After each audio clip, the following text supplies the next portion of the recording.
como una señal que viene de afuera se convierte en una señal dentro, ¿verdad? Esa es la transducción. Traducir, no sé si alguna vez han hecho un ultrasonido. ¿Alguien que ha hecho un ultrasonido alguna vez? Bueno, utilizan un aparato que se llama transductor. Entonces el transductor lo que hace es enviar ondas a través de la piel.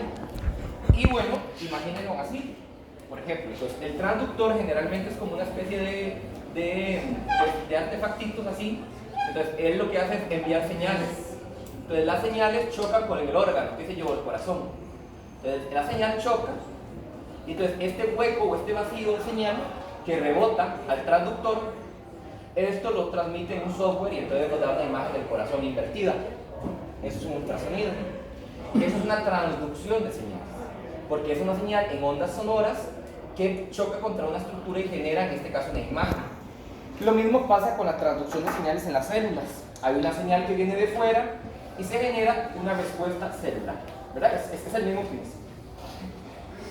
Yo ya les había explicado a ustedes con detalle las vías de los receptores de 7 dominios transmembrana. Te grita. Yo les a ustedes había explicado las vías de transducción de señales de los receptores de 7 dominios transmembrana. ¿Se acuerdan que eran los que iban 1, 2, 3? Y les dije que había 3 tipos importantes: G-alfa-S, que eran los que activaban la enilatosiclasa; G-alfa-I, que eran los que inhibían la enilatosiclasa; y G-alfa-Q. Eso ya lo vemos. Bien, hoy nos vamos a centrar en el otro tipo de receptores importante, que son receptores de solamente un dominio transmembrana.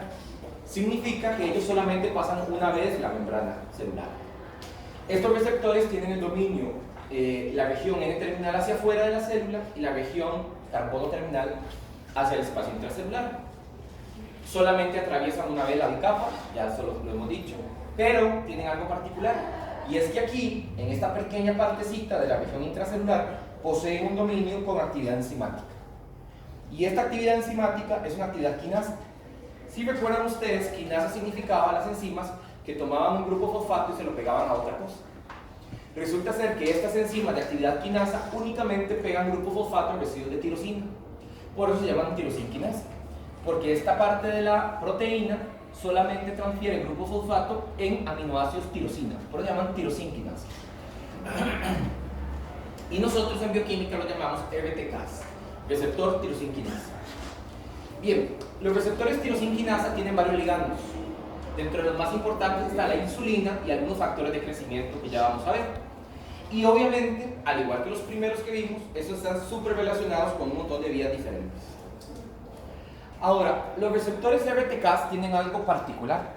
Ellos se encuentran solitarios en la membrana celular, pero cuando aparece el ligando se dimerizan.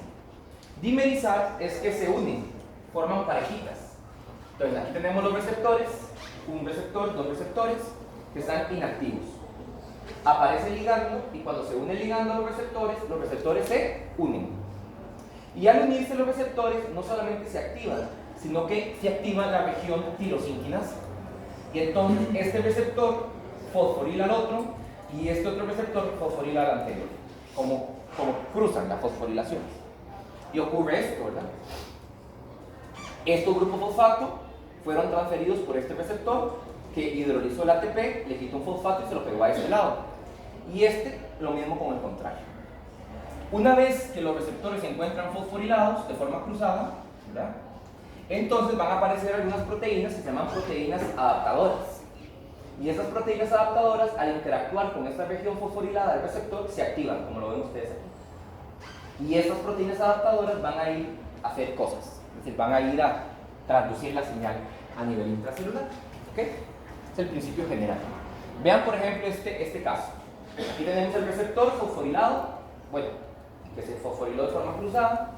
Tenemos una proteína adaptadora que viene y se activa mediante esa fosforilación, y esa proteína adaptadora fosforila a otras, activa mediante fosforilación a otras proteínas, y ocurre una cascada de señalización.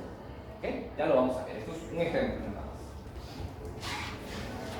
Entonces, aquí, en estas vías de transducción de señales, lo más importante es la proteína adaptadora, que va cambiando el nombre dependiendo de la vía que ya vamos a estudiar.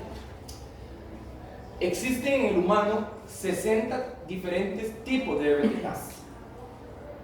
Hay RTKs que son para la insulina, ya los vamos a ver, que es el más importante. Hay RTKs para el factor de crecimiento epidérmico, que tiene que ver, por ejemplo, con la reparación tisular. Hay también RTKs para, por ejemplo, el factor de crecimiento de fibroblastos, eso tiene que ver con la fibrosis de los tejidos, por ejemplo. Hay también RTKs para el factor de crecimiento endotelio vascular, que tiene que ver con proliferación del cáncer, por ejemplo. Hay RTKs que tienen que ver con el factor de crecimiento de plaquetas, que tiene que ver con la actividad plaquetaria. Hay algunos otros RTKs para el factor de crecimiento insulínico, que es un péptido muy parecido a la insulina. Y hay RTKs para factor neurotrófico, que tiene que ver con el desarrollo neuronal. ¿Okay? Son muy importantes. Ahora, los RTKs tienen una estructura muy similar. Todos son un solo receptor. 1, 2, verá, 1. Todos son un único receptor que atraviesa una única vez la capa lipídica, que tiene una región amino terminal hacia el extracelular, una región carboxi terminal hacia el intracelular, con una región con actividad tirosinquinasa, ya que todos tienen lo mismo, excepto uno, que es el receptor de insulina. Porque vean que el receptor de insulina en realidad son dos receptores, ¿verdad? Están ya unidos. Como les dije hace un rato, este y para poder tener actividad biológica, ellos tienen que unirse con otro, igual. El único que no ocupa eso es el receptor de insulina, porque el receptor de insulina ya viene codificado en sus genes dimerizado, ya él viene emparejado, o sea que ya desde que nació viene con su pareja. Los otros ocupan unirse a su pareja para poder tener actividad biológica. Y ahí tenemos todos los que les mencioné antes. Este es el receptor para el factor de crecimiento epidérmico, que tiene que ver con cicatrización, ¿verdad? Este es el receptor para el factor de crecimiento neurotrófico, que tiene que ver con diferenciación a nivel neuronal. Este es el receptor para el factor de crecimiento derivado de plaquetas, tiene que ver con reparación tisular en sitios de agregación plaquetaria. Este es el receptor para el factor de crecimiento fibroblástico, que tiene que ver con fibrosis y reparación también. Este es el receptor para el factor de crecimiento endotelio vascular, que tiene que ver con crecimiento de células vasculares, vasos sanguíneos. Y allá tenemos el receptor de efrina, que no lo vamos a ver, pero es un receptor muy importante en neurodesarrollo. Entonces les voy a enseñar estas como cuadritos que habla exactamente de lo que ya expliqué. Aquí tenemos RTKs separados, inactivos. Aparece el ligando y, como les dije antes, cuando el ligando se une al RTK, el RTK se dimeriza. En bioquímica, dimerizar es que dos proteínas o dos subunidades se unen. Ahí tenemos ya la dimerización. Recuerden que en esta región el receptor tiene actividad tirosinquinasa, entonces aquí va a ir a fosforilar los receptores de forma recíproca. Entonces vean lo que pasa. Entonces lo que hacen los receptores es tomar el ATP, le quitan un grupo fosfato y ese grupo fosfato se lo van a cruzar. Por ejemplo, este receptor le quita un grupo fosfato y se lo pasa al otro receptor. Y el otro receptor le quita un grupo fosfato al ATP y se lo pasa al otro, y así sucesivamente. Eso es lo que yo les decía antes, que es como una especie de autofosforilación o fosforilación cruzada, como le quieran decir. ¿Okay? Y luego, como les dije, lo que aparecen son las proteínas adaptadoras, que ellas se van a ir activando por su interacción propiamente con esta región del receptor. Vean que las proteínas adaptadoras venían inactivas, cuando interactúan con esta región fosforilada, se activan. Bueno, entonces les voy a presentar dos ejemplos. El primero y el más importante, sin lugar a dudas, es el receptor de insulina. El receptor de insulina es muy importante porque todos sabemos lo que pasa cuando no se produce insulina, que es la diabetes tipo 1. Y también todos sabemos lo que pasa cuando las células no responden a la insulina, que es la diabetes tipo 2. Entonces, el receptor de insulina es un RTK, es el único de toda la familia que ya viene sintetizado en forma de dímero, pero igual tiene una región extracelular, una región transmembrana y una región intracelular. La región extracelular se llama su unidad alfa, la región intracelular se llama la región beta. En la región alfa es donde se va a unir la insulina, ¿verdad? Binding es sitio de unión. Entonces, cuando yo digo insulin binding site, es el sitio donde se une la insulina. Ahora, la insulina se une aquí, pero la actividad del receptor está aquí adentro. Eso es exactamente una transducción, porque la señal de la insulina y la respuesta está ocurriendo dentro de la célula. ¿Dónde hay receptor de insulina? Bueno, receptores de insulina hay prácticamente en todo el cuerpo, pero hay tres órganos que ustedes tienen que recordar hoy y para siempre, que son el hepatocito, el adipocito y los miocitos esqueléticos. Entonces, la insulina, aunque tiene un efecto, digámosle, sistémico, los tres órganos donde va a actuar la insulina son el hepatocito, el adipocito y el miocito. Pero la función de la insulina en esos tres tejidos es diferente. Veamos, pensémoslo. En el hepatocito, cuando la insulina se une al receptor, lo que se va a generar en el hepatocito es dos procesos, que son la glicólisis, es decir, el hecho de que la insulina se una a su receptor en el hepatocito hace que la glucosa se oxide más rápido, y también la glucogenogénesis, que es la síntesis de glucosa. Esas son las dos respuestas principales a nivel del hepatocito de la insulina. Repito, favorecer la glicólisis y favorecer la glucogenogénesis, que es la síntesis de glucógeno. A nivel del tejido adiposo, la insulina ejerce un efecto anabolizante. Favorece la síntesis de ácidos grasos y la síntesis de triglicéridos. También favorece la captación de glucosa por el tejido adiposo. Y a nivel del miocito, principalmente el miocito esquelético, la insulina favorece dos cosas: la glucogenogénesis, que es la síntesis de glucógeno, y también la captación de glucosa gracias a la expresión de GLUT4. ¿Okay? Son los efectos más importantes. Bien, aquí tenemos ya un diagrama un poquito más complejo del receptor de insulina, con su región aminoterminal, su región carboxilo-terminal, los puentes disulfuro que mantienen unidas o estabilizada la estructura, y la región con actividad tirosinquinasa. Bien, cuando la insulina se une al receptor, ¿verdad? Ya sea, repito, en el hepatocito, en el adipocito o en el miocito, van a ocurrir dos vías de señalización diferentes, que yo las he dividido en dos tipos. La vía anabólica y proliferativa de la insulina, porque de una vez quiero que sepan, la insulina favorece el estado anabólico, y la vía metabólica de la insulina. Cuando ustedes hablan de la insulina, posiblemente en sus clases, lo único que les han dicho es que la insulina favorece la entrada de glucosa a la célula. Bien, está bien, no está mal, pero esa es una de las cientos de funciones que tiene la insulina. Entonces, cuando la insulina se une al receptor, se genera una vía metabólica, donde va lo de la glucosa, que la glucosa entra a la célula, y también va una vía anabólica y proliferativa. Y ambos son sumamente importantes.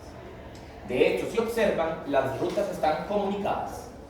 La vía metabólica favorece la ruta anabólica proliferativa a través de esta, digamos así, ramificación, como quieran decir. Entonces voy a partir la imagen para estudiar un poquito una y después estudiamos la otra. La primera, que es la ruta anabólica y proliferativa de la insulina, explica por qué es que la insulina favorece la síntesis de ADN, por qué es que la insulina favorece el crecimiento de los tejidos, por qué es que la insulina favorece la diferenciación celular, y algo importantísimo, por qué es que la insulina favorece el crecimiento de los productos intrauterinos. De hecho, la principal causa de que un niño nazca muy grandote es nacer de una madre diabética. Y ustedes dirán, profe, ¿por qué? Porque resulta ser que en las mujeres diabéticas tipo 2, principalmente, la insulina se encuentra muy alta en circulación. Lo que pasa es que ella no interactúa con el receptor correctamente, y eso genera un paso de la insulina materna a la dinámica del feto, y hace que este efecto anabólico proliferativo se dé en el producto, haciendo que el niño crezca más de lo que debería haber crecido. Por eso es que los niñitos nacidos de madres diabéticas tienden a ser muy grandes, y eso complica el parto. Por eso es que muchas madres diabéticas tienen que tener un parto por cesárea, porque el niño es desproporcionado al tamaño, digamos, del canal de parto. ¿Ok? Muy importante. Ahora, ¿cómo se llama esta vía? No les voy a pedir que se aprendan todas las proteínas adaptadoras. Todas estas proteínas que ustedes ven son proteínas adaptadoras. Eran aquellas que venían a interactuar con el receptor y a través de esta región hiperfosforilada se activaban. ¿Se acuerdan? No ocupo que se las sepan de memoria. Nada más que sepan que son muchas. Todas estas son proteínas diferentes. Todas. Ya vamos a ver más adelante que hay algunos tipos de cáncer donde algunas de estas proteínas están mutadas. Ya lo vamos a ver. Entonces, con solo que sepan los efectos, yo estoy contento. ¿Cómo se llama esta vía? ¿Cómo se llama esta transducción de señales? Se llama la vía MAP quinasa. MAP quinasa significa quinasas de proteínas activadas por mitógenos. Recuerden que mitógeno viene de mitosis, viene de división celular, ¿verdad? Entonces, eso se llama la vía MAP quinasa. Repito, quinasas de proteínas activadas por mitógenos. Eso se llama MAP quinasa. Bien, la otra vía, que es la vía que posiblemente ustedes alguna vez han escuchado, se llama la vía AKT-PKB. AKT-PKB también son proteínas, son estas que vemos aquí, que son las últimas proteínas adaptadoras de esta vía. Aquí también tenemos un montón de proteínas adaptadoras. Todas estas son proteínas adaptadoras. El efecto que tiene la insulina a través de la vía metabólica es este. Uno, aumentar la captación de glucosa por el músculo esquelético y el tejido adiposo, ya lo acabo de mencionar. Dos, favorecer la síntesis de glucógeno en el músculo esquelético y en el hígado. Tres, favorecer la síntesis de lípidos, principalmente en el tejido adiposo. Y cuatro, favorecer la síntesis proteica en el músculo esquelético. ¿Okay? Esos son los efectos metabólicos que tiene la insulina y hay que sabérselos, porque se los voy a preguntar. ¿Está? Entonces, hay que saberse los efectos metabólicos y los efectos anabólicos y proliferativos de la insulina. Porque cuando yo escucho a los estudiantes de años avanzados de carrera hablar de la insulina, de lo único que me dicen de la insulina es de esto, de la captación de glucosa. Pero repito, les he mencionado al menos 8 funciones genéricas, 9 funciones genéricas de la insulina. Y la captación de glucosa es una de todas ellas. Incluso yo diría que es la menos importante de todas, o no es la más trascendental. Sin lugar a dudas, el efecto más importante de la insulina es su efecto anabólico. Bien, ahora, si ustedes se preguntan por qué es que la insulina favorece la entrada de glucosa a las células, la explicación es muy sencilla. Es porque la insulina, cuando interactúa con su receptor, favorece la translocación de GLUT4. Los GLUT4 son unas proteínas que permiten la entrada de glucosa a los tejidos. Entonces, cuando no tenemos insulina, nosotros tenemos unas pequeñas vesículas llenas de GLUT4 depositadas cerca del aparato de Golgi. Cuando la insulina se une a su receptor, se desencadena la vía de transducción que ya expliqué, que es la vía AKT-PKB, y a través de esta vía de señalización, mediante mecanismos complejos, estas vesículas se fusionan con la bicapa lipídica y expresan aquí los GLUT4, que son las proteínas por las cuales la glucosa va a comenzar a entrar a las células. ¿Okay? Por eso es que los pacientes diabéticos tipo 1 que no producen insulina no pueden meter esta glucosa a las células. La glucosa queda fuera de la célula y por eso es que hacen hiperglicemias. En los pacientes diabéticos tipo 2 hay dos mecanismos diferentes. Hay resistencia a la actividad de la insulina, eso significa que aunque la insulina se une al receptor, no ocurre al 100% la vía de transducción. Y entonces la translocación de GLUT4 es menor. Y al haber menos translocación, hay menos entrada de glucosa y obviamente la glucosa en sangre sube. Esa es una razón. Y la otra razón que pasa también en el diabético tipo 2 es que la producción de insulina es baja. No es nula como en el caso del diabético tipo 1, sino que es baja. Y eso también hace que la cantidad de glucosa que entra en las células sea menor. Bien, entonces ese es el panorama general. Por eso nosotros en medicina decimos que la insulina es una hormona hipoglicemiante, porque su efecto final es disminuir la glicemia en sangre, pero también es anabolizante. Eso es exactamente esta imagen. Es hipoglicemiante porque favorece la entrada de glucosa y es anabolizante porque favorece la síntesis de proteínas, de lípidos, de ADN, del crecimiento fetal y de la diferenciación celular.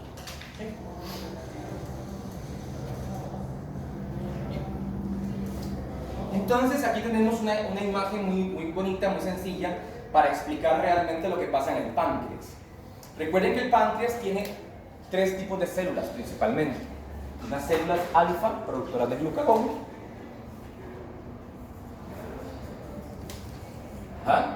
Unas células beta, productoras de insulina y de amilina. unas células que se llaman las células delta, productoras de somatostatina. También el páncreas tiene unas células que se llaman células tipo F, que son productoras del péptido pancreático. También tiene células G, productoras de gastrina. Pero las más importantes desde el punto de vista del metabolismo son las dos primeras, las alfa y las beta.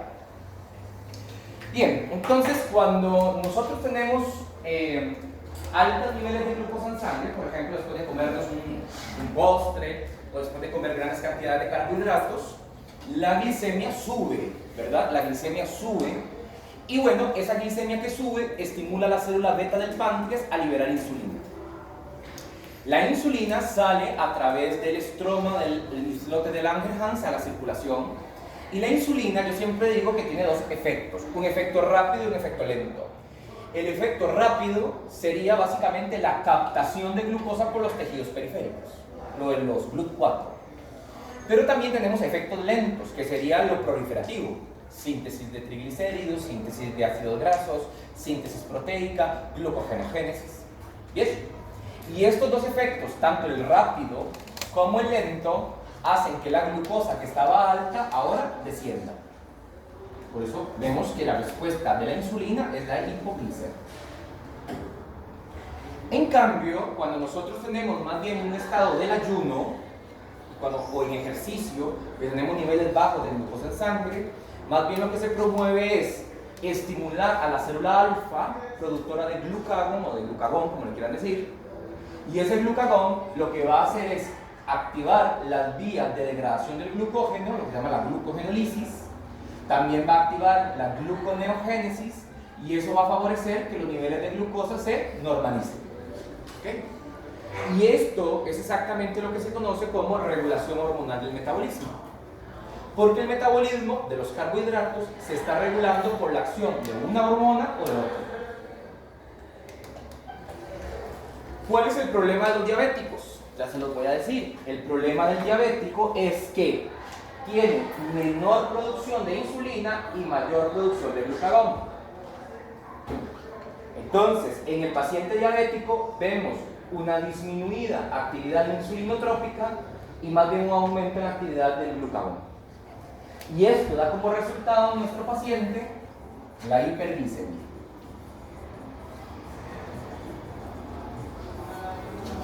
Que es, digámoslo así, de una forma sencilla, la causa de todos los trastornos que se generan en el paciente diabético. ¿Por qué? Porque, vean qué interesante, la glucosa es un combustible necesario para la existencia de la actividad metabólica que nosotros hemos estudiado. Todos estamos de acuerdo con eso. Recuerden que el 60% de nuestro metabolismo necesariamente depende de la glucosa. Y entonces, ¿por qué la glucosa en el paciente sano es necesaria, pero en el paciente diabético es dañina? Por su ubicación. Porque en un paciente sano, la glucosa está dentro. Y cuando está dentro, la glucosa por la actividad enzimática genera todo el metabolismo glucosídico que veremos más adelante. Pero cuando está afuera, afuera no hay enzimas para el metabolismo de la glucosa y entonces comienza a haber daño al tejido. Y esa es la gran diferencia entre el estado normoglicémico y el estado hiperglicémico. Por eso. Entonces vean que ya les acabo de explicar la teoría de la diabetes en cuestión de unos minutos, ¿verdad? Por eso el objetivo del tratamiento del diabético, ¿cuál es? Nosotros no podemos hacer ni que la actividad pancreática vuelva a la normalidad, no podemos hacer que el metabolismo del paciente vuelva a la normalidad, pero lo que sí podemos hacer, siendo eficaces como médicos, es manteniendo los valores de glicemia dentro del rango de normalidad. Y eso lo hacemos mediante los fármacos. Y para eso, ustedes van a llevar farmacología en cuarto año para estudiar. Bien, vamos. ¿Alguna duda respecto al tema de diabetes? No, todo claro. Bien. Entonces vamos a seguir con otro tipo de receptor de actividad RTK. Seguir con otro receptor con actividad RTK. Ah, bueno, es este, pero Me falta nada más esta última diapositiva, porque resulta ser que los diabéticos, por ejemplo, los tipo 1, repito, que no producen insulina, o los tipo 2 que producen menos insulina, o que la insulina no se une correctamente al receptor, o que no se traduce la señal correctamente, también tiene un aumento del riesgo de muerte por enfermedad cardiovascular. ¿Por qué? Porque a través de las vías de señalización de la insulina ocurren cosas muy importantes. Por ejemplo, cuando la insulina se une a su receptor, uno de los efectos de la vía AKT-PKB que dije antes también es la producción de óxido nítrico. Todos ustedes saben, o si no saben, se los digo, que el óxido nítrico es un vasodilatador. Entonces, cuando yo tengo un paciente que es diabético, donde la producción de óxido nítrico está comprometida, el efecto vasodilatador no se da, y por lo contrario lo que ocurre es un efecto vasoconstrictor. Y la actividad vasoconstrictora a nivel cardíaco lleva, por ejemplo, a enfermedad cardiovascular.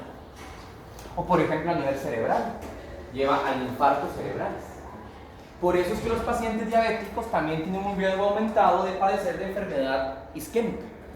Isquemia cardíaca, que es infarto cardíaco, ¿verdad? O infarto cerebral, que son las dos principales causas de muerte de los diabéticos, por cierto. Los diabéticos se mueren de infarto agudo del miocardio y los diabéticos se mueren de accidente vascular cerebral. ¿Por qué? Porque la vía de señalización de la insulina produce óxido nítrico, y al tener estos pacientes afectación de esa señalización, la producción de óxido nítrico es menor, llevando finalmente a un efecto vasoconstrictor que, asociado a otros factores de riesgo, aumenta el riesgo de muerte por esas causas. ¿Estamos? Bien, ahora vamos a hablar de otro tipo de receptor de actividad RTK, otro ejemplo, y es el caso del receptor para el factor de crecimiento epidérmico. Cuando usted escucha la palabra epidermis, ¿a qué se les recuerda? Bien, ¿verdad? Los epitelios. Sí, de hecho, el receptor para el factor de crecimiento epidérmico es un receptor asociado al fenómeno de cicatrización. Pero el problema está en que resulta ser que estos receptores pueden tener mutación en ciertos tipos de líneas celulares cancerígenas. Y de hecho lo hay, ya no se los voy a explicar. El receptor para el factor de crecimiento epidérmico lo vamos a encontrar en los epitelios y en los tejidos fibroblásticos, los fibroblastos. Igualmente es un receptor que tiene una región extracelular y una región intracelular, igual que el receptor de insulina, pero este sí tiene que dimerizar. Recuerden que el único que nace dimerizado es el de insulina. Todos los demás RTKs tienen que dimerizar. Igualmente tiene fosforilación en la región intracelular, en el dominio de actividad tirosinquinasa, igual que el anterior. Y también van a haber proteínas adaptadoras que se van a unir a esta región para activarse. Y ahí tenemos el ejemplo. Aquí tenemos los receptores que se encuentran inactivos, pero cuando aparece el ligando, que es el factor de crecimiento epidérmico, ¿verdad? Ellos se activan y se dimerizan. ¿Bien? Esta es la vía complicadísima, ¿verdad?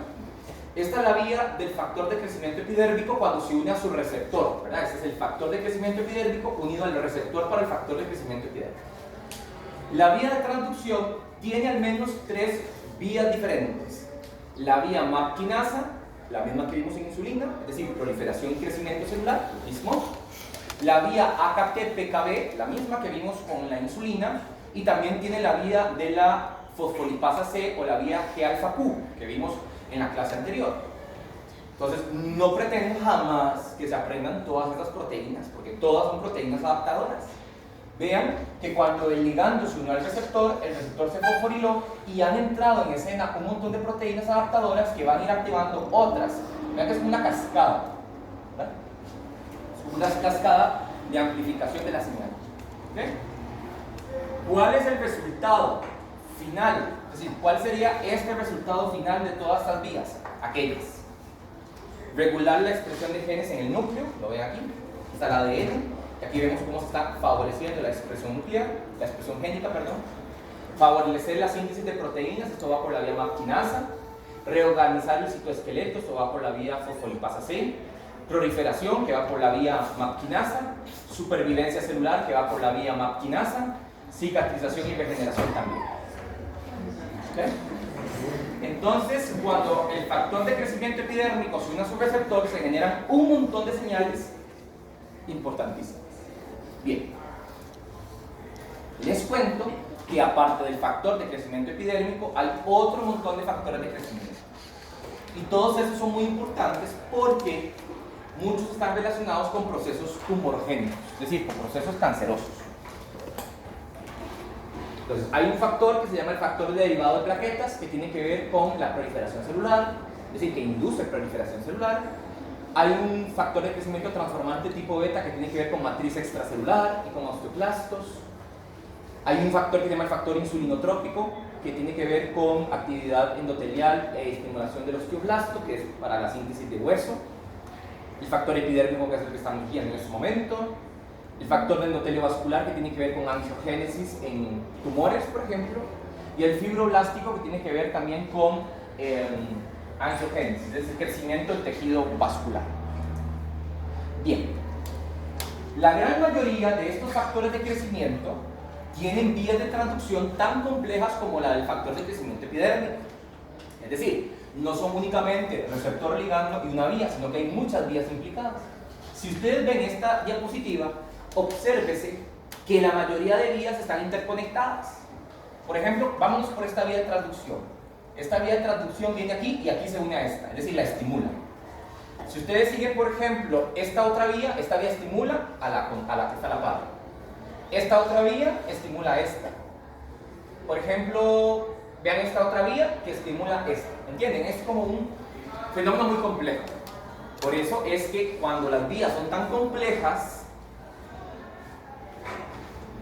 pues son susceptibles a mutaciones. Porque, repito, todas estas son proteínas adaptadoras. Y si, por ejemplo, aparece una mutación en alguna de ellas, esta vía puede ser que se estimule o se inhiba. Bien, una de las principales proteínas adaptadoras son la familia de las RAS, así se llaman, proteínas RAS, es un grupo de proteínas. Me devuelvo para enseñárselas aquí y voy a marcar con Pilot para que vean dónde hay RAS aquí. Aquí tenemos RAS, aquí hay una, aquí hay otra. Esta es RAS, esta es de la RAS. Ya.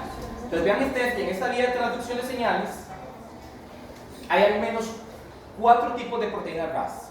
Las RAS, que fueron las primeras descritas dentro de la familia, las RAF, que son un tipo de RAS, las RAC, que son un tipo de RAS, y las RO, que son un tipo de RAS también. Entonces es una familia grandísima, se llama la superfamilia de las RAS. Y resulta ser, ya van a ver por qué se lo estoy explicando, porque esta